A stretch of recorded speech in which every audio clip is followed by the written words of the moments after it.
U.S. military said it has completed its 11th consecutive day of strikes on Iran.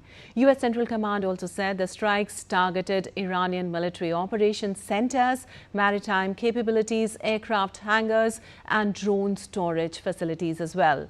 Now, the U.S. President Donald Trump warned on Tuesday that the United States was not finished attacking Iran. Trump said Iran would need more than 20 years to recover from the damage inflicted in the West Asia war. Trump also said he would take care of Yemen's Iran-backed Houthi rebels if they followed through on a threat Monday to blockade Saudi Arabia's ports. This one, Iran is bigger.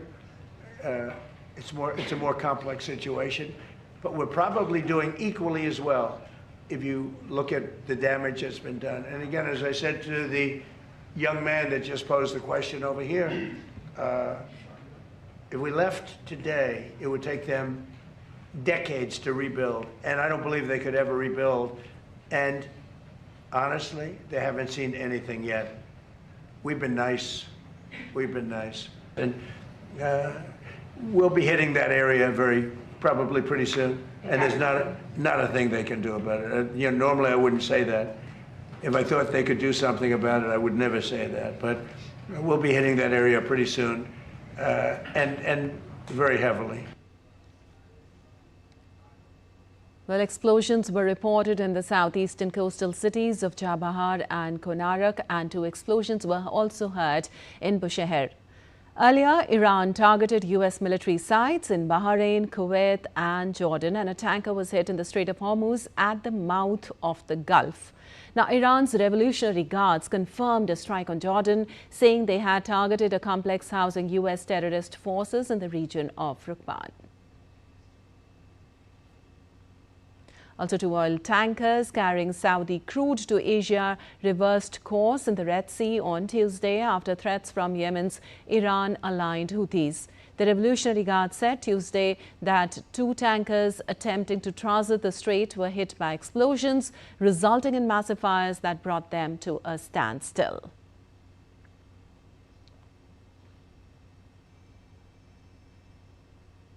And for more on this, we have Akshay Dongre joining us. Well, good morning, Akshay. With the U.S. now claiming 11 consecutive days of strikes on Iran, while President Trump is also saying the campaign is not finished, we see the conflict getting wider and bigger now. What's your take?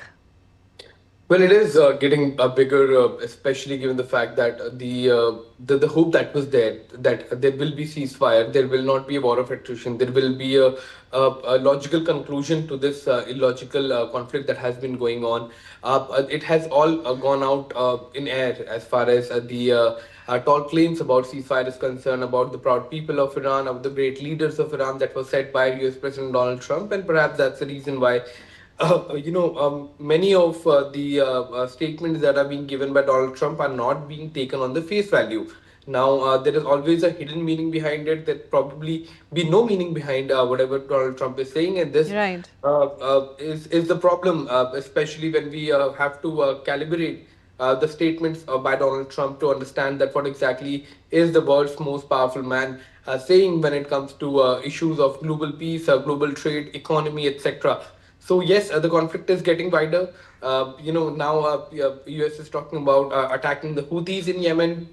The Houthis are trying to target the ports of Saudi Arabia, the Bab al-Mandab, including the Strait of Hormuz, the Oman corridor. All of these, if they get closed, there can be havoc in the international oil market and also in the prices of oil.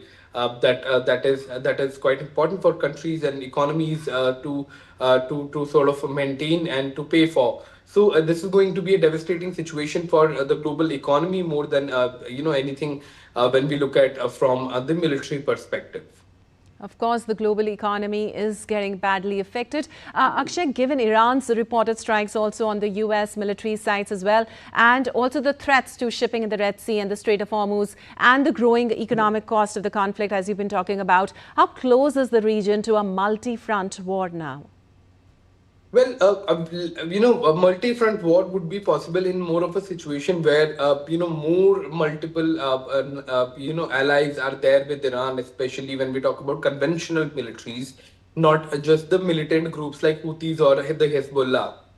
So from what we see, there can be a multi-front war against Iran more than Iran Right. opening several front against the US and their allies, because the US Yes. has its allies all over the place. However, that also poses another challenge. That perhaps is the reason why Iran has not been attacked despite attacking the US bases in all almost all the south all the surrounding countries, is Yes. because it will put a question mark on the unity of the countries from the West Asia. But as we move away from a ceasefire and move to more consecutive strikes and more strikes against each other, yes, there is always a probability of more fronts getting opened, especially if the US pressurizes these countries.